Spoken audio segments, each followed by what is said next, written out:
actually had a first date ever. Ever? Yeah. As kids, we grew up going to Rosebank, to the arcade and stuff like that.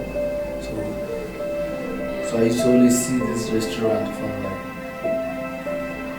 afar.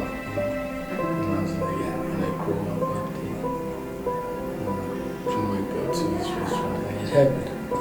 He's hot.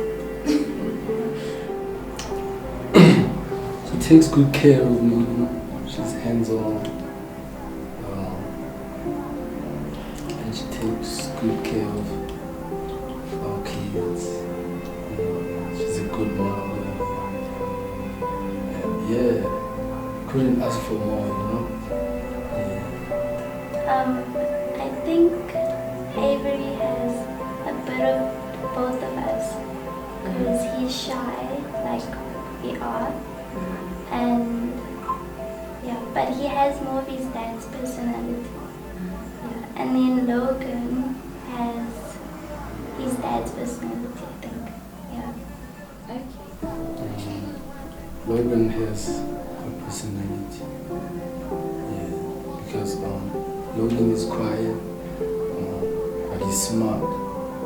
Like he's quick to catch on stuff. Like now he's walking, he's running around, and he just turned around, so which is amazing. So I can really say because she's also quiet, but she's smart, quick to realize certain things.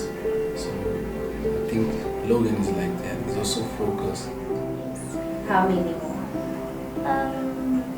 4 more, 6 more. I think 4 would be nice. Yeah, it would be a blessing. Maybe 2 boys, 2 girls. Yeah, it would be a nice family tree.